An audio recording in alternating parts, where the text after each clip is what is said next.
மகரந்த சேர்க்கை. பூக்கும் தாவரங்களின் இனப்பெருக்கத்தில் மகரந்த சேர்க்கை ஒரு முக்கிய படியாகும்.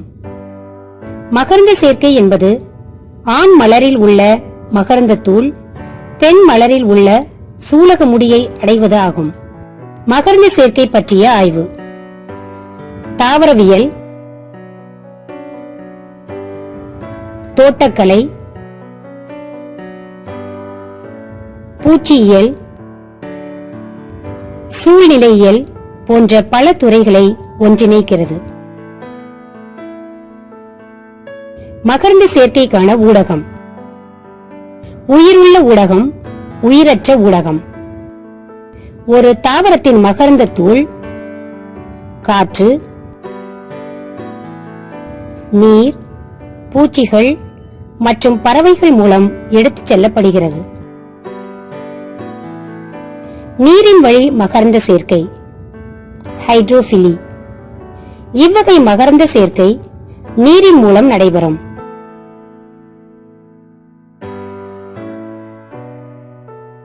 வாலிஸ்னேரியா, ஹைட்ரில்லா,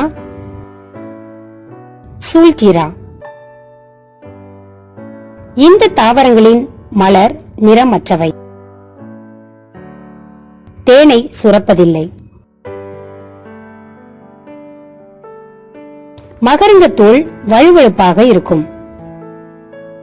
காற்று வழி மகரந்த சேர்க்கை, அனிமோபிலி.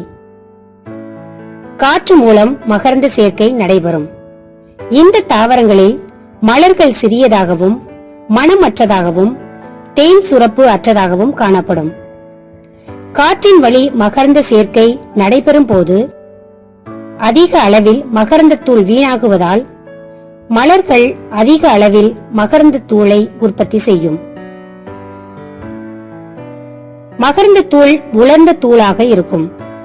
சிலவற்றில் சிறகுகள் இருக்கும். எடுத்துக்காட்டு மக்காச்சோளம்.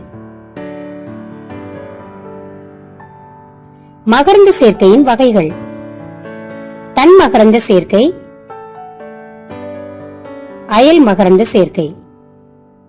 தன் மகரந்த சேர்க்கை, ஆட்டோகெமி. ஒரு பூவில் உள்ள மகரந்த தூள் அதே பூவில் உள்ள அல்லது அதே தாவரத்தில் உள்ள வேறொரு பூவின் சூழ்முடியை அடைவது. தன் மகரந்த சேர்க்கையின் நன்மைகள். புற காரணிகள் தேவையில்லை. மகரந்த தூள் வீணாவதில்லை. இருபால் மலர்களில் கட்டாயமாக நடைபெறும். தன் மகரந்த சேர்க்கையின் தீமைகள். குறைவான விதைகள் உருவாகும். புதிய வகை தாவரங்கள் உருவாகாது. அயல் மகரந்த சேர்க்கை, அல்லோகெமி. ஒரு தாவரத்தில் உள்ள மகரந்த தூள் வேறு ஒரு தாவரத்தின் சூழ்முடியை அடைவது அயல் மகரந்த சேர்க்கை எனப்படும். அயல் மகரந்த சேர்க்கையின் நன்மைகள். புதிய ரக தாவரங்களின் வகைகள் உருவாகும்.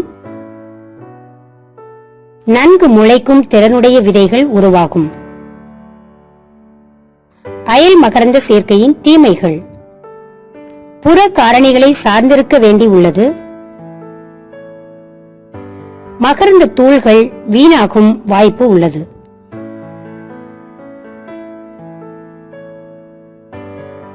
பூக்கும் தாவரங்களின் இனப்பெருக்கத்தில் மகரந்த சேர்க்கை ஒரு முக்கிய படியாகும்.